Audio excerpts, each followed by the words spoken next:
আসসালামু আলাইকুম সুপ্রিয় দর্শক, চলে আসলাম এই মুহূর্তে পাওয়া নিম্নচাপ, কালবৈশাখী ঝড়, তীব্র ভারী বৃষ্টি, ভয়ঙ্কর বর্জ্যবৃষ্টি, তাপপ্রবাহ ও ঘূর্ণিঝড়ের নতুন সংবাদ নিয়ে। এবার বিদায় নিতে চলেছে বৃষ্টি বলয়। আগামী 1 জুন থেকে শুরু হতে যাচ্ছে ভয়াবহ তাপপ্রবাহ। এই অবস্থা থাকবে আগামী 5 জুন পর্যন্ত। সুপ্রিয় দর্শক, আপনার একটি লাইক, কমেন্ট ও শেয়ার আমাদেরকে ভিডিও তৈরি করতে উৎসাহ দেয়। সুতরাং ভিডিওটিতে লাইক, কমেন্ট ও শেয়ার করুন। ইতিমধ্যে দেশের দক্ষিণের জেলাগুলোতে তীব্র ঝড় বৃষ্টি চলমান রয়েছে এবং কিছুক্ষণের মধ্যেই ভয়াবহ রূপ ধারণ করতে পারে এই বৃষ্টি বলয়। এবং উত্তরের জেলাগুলোতে শুরু হয়েছে তাপপ্রবাহ। অন্যদিকে বঙ্গোপসাগরে তৈরি হয়েছে একটি লঘুচাপ। বাংলাদেশের 8 বিভাগের 64 জেলাতে তীব্র ঝড় বৃষ্টি এবং ভয়ঙ্কর কালবৈশাখী ঝড়ের সতর্কতা রয়েছে। আগামী জুন মাসের প্রথম সপ্তাহে প্রবেশ করবে এই বছরের প্রথম মৌসুমি বৃষ্টি বলয়। আকস্মিক বৃষ্টিতে ক্ষতি হতে পারে কৃষকের শুকনো ফসলের। ইতিমধ্যে এই নিয়ে আবহাওয়া দপ্তর থেকে জারি করা হয়েছে বিশেষ সতর্কবার্তা। অল্প সময়ের মধ্যেই ঢাকা, রাজশাহী, খুলনা, বরিশাল, চট্টগ্রাম, ময়মনসিংহ, সিলেট ও ভারতের পশ্চিমবঙ্গের বিভিন্ন জেলাতে ধেয়ে আসছে শক্তিশালী কালবৈশাখী ঝড়। সেই সাথে কয়েকটি জেলাতে ভারী থেকে অতি ভারী বৃষ্টিপাত এবং ভয়ঙ্কর বজ্রপাত ও শিলাবৃষ্টিপাতের সতর্কতা রয়েছে। তো আজ এবং আগামীকাল কেমন থাকতে চলেছে আগামী 24 ঘন্টা থেকে 48 ঘন্টার আবহাওয়া বাংলাদেশ থেকে শুরু করে ভারতের পশ্চিমবঙ্গ, আসাম, মেঘালয়, ত্রিপুরা রাজ্যে। আগামী 24 ঘন্টা থেকে 48 ঘন্টার মধ্যে কোন কোন জেলাগুলোতে মেঘ বৃষ্টিপাতের সম্ভাবনা রয়েছে, কোন কোন জেলাগুলোতে কালবৈশাখী ঝড় আঘাত হানতে পারে, তো এই বিষয়ে আরও বিস্তারিত জানতে হলে ভিডিওটি দেখতে থাকুন। আর আপনি কোন জেলা থেকে এই ভিডিওটি দেখছেন অবশ্যই আপনার জেলার নামটি আমাদের কমেন্ট বক্সে জানিয়ে দিবেন। সবার আগে আবহাওয়ার খবর জানতে আমাদের চ্যানেলটি সাবস্ক্রাইব করুন। সুপ্রিয় দর্শক, আমরা দেখতে পাচ্ছি কক্সবাজার এবং তার আশেপাশের অঞ্চল, থানচি, বান্দরবন, চট্টগ্রাম এবং রাঙ্গামাটি, মানিকছড়ি, খাগড়াছড়ি ও বাবুনগর এই অঞ্চলগুলোর উপর দিয়ে মেঘ বিরাজ করছে। বিকাল 4টা থেকে সন্ধ্যা 7টা পর্যন্ত এখানে বর্ষণের সম্ভাবনা রয়েছে। এছাড়া আমরা যদি দেখি নোয়াখালী, ফেনী এবং চাঁদপুর এ অঞ্চলের উপরেও আকাশে মেঘ রয়েছে। ভোলা, বরিশাল এ অঞ্চলেও মেঘ রয়েছে। জিয়ানগর, চিতলমারি, খুলনা, নড়াইল, যশোর এ অঞ্চলগুলোর আকাশ দিয়েও মেঘ বিরাজ করছে। বিকাল 4টা থেকে সন্ধ্যা 7টার ভিতর বর্ষণ হওয়ার সম্ভাবনা রয়েছে। এছাড়া আমরা যদি উত্তরে যাই, বিশেষ করে উত্তরবঙ্গ, আপনার গাইবান্ধা এবং দিনাজপুর এই অঞ্চলগুলোর তাপমাত্রা ক্রমাগত বেড়েই চলেছে। এছাড়া আমরা এদিকে দেখতে পাচ্ছি পূর্ণিমা এবং কাটিহার, তারপরে রাজমহল, মালদা, চাঁপাইনবাবগঞ্জ এই অঞ্চলগুলোর উপর দিয়ে মেঘ বিরাজ করছে।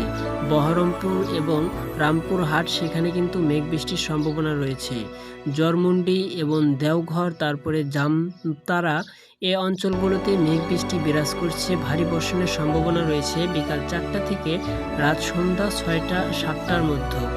আমরা যদি তারপরে দেখি রাত 9টার দিকে কিন্তু রায়গঞ্জ, তারপরে মালদা, রাজমহল, চাঁপাইনবাবগঞ্জ, রাজশাহী অঞ্চলগুলোর উপর দিয়ে মেঘ বিরাজ করছে। বিশেষ করে নওগাঁ, বালুরহাট, দিনাজপুর এবং ঠাকুরগাঁও এই অঞ্চলগুলোতে মেঘ বৃষ্টি বিরাজ করছে। বিশেষ করে পীরগঞ্জ, নন্দু, তারপরে হরিপুর এবং ডাবরহাট, সেতাবগঞ্জ এই অঞ্চলগুলোতে মেঘ বৃষ্টি বিরাজ করছে। আমরপুর, পার্বতীপুর এবং হামিদপুর এই অঞ্চলগুলোতে মেঘ বৃষ্টি বিরাজ করছে। বিশেষ করে আমরা যদি নওগাঁতে দেখি, নওগাঁতে কিন্তু মেঘ বৃষ্টি বিরাজ করছে রাত 9টার দিকে। এছাড়া মানিকগঞ্জ, ফরিদপুর, ঝিনাইদহ এবং যশোর, নড়াইল এই অঞ্চলগুলোতে মেঘ বৃষ্টি বিরাজ করার সম্ভাবনা রয়েছে রাত 9টা থেকে রাত 2টা পর্যন্ত। খুলনা, মোংলা এবং জিয়ানগর, বরিশাল, ভোলা এই অঞ্চলগুলোর উপরে মেঘ বিরাজ করছে। নোয়াখালী, ফেনী, মানিকছড়ি, খাগড়াছড়ি ও রাঙ্গামাটি, চট্টগ্রাম, বান্দরবন এই অঞ্চলগুলোতে মেঘ বৃষ্টি সংগ্রহ হওয়ার সম্ভাবনা রয়েছে। আমরা যদি 1 জুন রাত 1টার দিকে 2টার দিকে দেখেন চট্টগ্রাম এবং বান্দরবন, তারপরে রাঙ্গামাটি এই অঞ্চলে কিন্তু ভারী বর্ষণের সম্ভাবনা রয়েছে। এই অঞ্চলে যারা আছে তারা অবশ্যই সতর্ক থাকবে এবং আবহাওয়া দপ্তরের যে বিশেষ সতর্কবার্তা সেগুলো মেনে তারা চলাফেরা করবে। এছাড়া লক্ষ্মীপুর, চাঁদপুর এবং মাদারীপুর অঞ্চলগুলো মেঘাচ্ছন্ন থাকবে। বরিশাল, চিতলমারি এবং জিয়ানগর আকাশ মেঘাচ্ছন্ন থাকবে এবং হালকা থেকে মাঝারি বর্ষণের সম্ভাবনা রয়েছে। এছাড়া আমরা যদি দেখি ফরিদপুর এবং টাঙ্গাইল, রামগঞ্জ, গোপালপুর, বগুড়া, জামালপুর, গাইবান্ধা, দিনাজপুর, বালুরহাট, তারপরে নীলফামারী, ঠাকুরগাঁও, পঞ্চগড় এই অঞ্চলগুলোর আকাশ হালকা মেঘাচ্ছন্ন থাকবে। আমরা যদি সকাল 6টার দিকে খেয়াল করি, দেখেন 1 জুন রংপুর, দিনাজপুর এবং তারপরে বগুড়া এই অঞ্চলগুলোতে কিন্তু বর্ষণের সম্ভাবনা রয়েছে। হালকা থেকে মাঝারি বর্ষণ হতে পারে জামালপুর এবং তার আশেপাশের অঞ্চলগুলো, বিশেষ করে মাদারগঞ্জ এবং মেলান্দন্দ এই অঞ্চলগুলোতে কিন্তু মেঘ বৃষ্টি হতে পারে। সরিষাবাড়ি, তারপরে ধানবাড়ি এই অঞ্চলগুলোতে মেঘ বৃষ্টির সম্ভাবনা রয়েছে। এছাড়া আমরা যদি দক্ষিণে দেখি, বিশেষ করে কুমিল্লা, উদয়পুর, ফেনী, খাগড়াছড়ি এখানে কিন্তু ভারী বর্ষণের সম্ভাবনা রয়েছে। মানিকছড়ি, রাঙ্গামাটি, বাবুনগর কঠিন বর্ষণের সম্ভাবনা রয়েছে। আমরা যদি সকাল 9টার দিকে খেয়াল করি, এখানে মেঘ বৃষ্টি কিছুটা কমেছে, তবে আপনার কুমিল্লা এবং তার আশেপাশে উদয়পুর, আগরতলা এই অঞ্চলগুলোতে কিন্তু মেঘ বৃষ্টি সক্রিয় হয়ে গিয়েছে। এছাড়া ঝিনাইদহ, কৃষ্ণনগর, রানাঘাট এবং ভাটপাড়া, কলকাতা এই অঞ্চলগুলোতে মেঘ বৃষ্টি সক্রিয় রয়েছে। আমরা যদি উত্তরে যাই, উত্তরের আকাশ মোটামুটি পরিষ্কার রয়েছে, তবে গাইবান্ধা, জামালপুর এই অঞ্চলগুলোর মাঝামাঝি কিছুটা মেঘ বৃষ্টির সম্ভাবনা রয়েছে। আমরা যদি 1 জুন সকাল 10টার দিকে 12টার দিকে খেয়াল করি, দেখেন তখন কিন্তু কুড়িগ্রাম, তারপরে রংপুর, দিনাজপুর, বগুড়া এই অঞ্চলগুলোর আকাশ, রাজশাহী, ঝিনাইদহ আকাশ মেঘাচ্ছন্ন আছে, খুলনার আকাশও মেঘাচ্ছন্ন, চাঁদপুর, ঢাকা, ব্রাহ্মণবাড়িয়া, কুমিল্লা আকাশ হালকা মেঘাচ্ছন্ন থাকবে। এছাড়া আমরা যদি দুপুর 3টার দিকে খেয়াল করি, দেখেন চট্টগ্রাম, কক্সবাজার এবং বান্দরবন, রাঙ্গামাটি এই অঞ্চলগুলোতে কিন্তু বর্ষণের সম্ভাবনা রয়েছে। আর তাপমাত্রাও কিন্তু বেড়ে চলেছে, ফ্যাপসা গরম এর আবহাওয়ার সম্ভাবনা রয়েছে সবথেকে বেশি।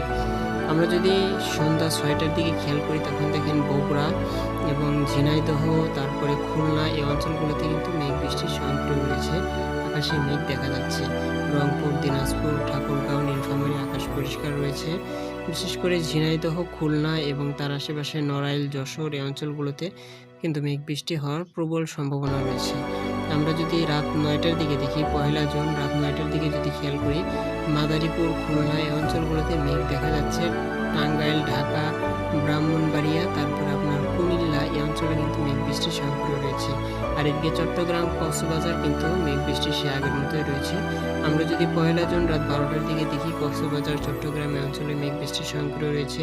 ঢাকা, ব্রাহ্মণবাড়িয়া, টাঙ্গাইল, ময়মনসিংহ মেঘ বৃষ্টি রয়েছে। বিশেষ করে সিলেটে কিন্তু মেঘ বৃষ্টি প্রবল আকার ধারণ করেছে। সুনামগঞ্জ, সিলেট এবং জোস্তাপুর এবং মৌলভীবাজার মেঘ বৃষ্টি প্রচুর পরিমাণে হচ্ছে। দর্শক, এই ছিল আগামী 24 ঘন্টা থেকে 48 ঘন্টার আবহাওয়ার পূর্বাভাস। আপনারা আবহাওয়ার নতুন আপডেট পেতে আমাদের সঙ্গেই থাকবেন। সকলে ভালো থাকবেন, সুস্থ থাকবেন। আল্লাহ হাফেজ।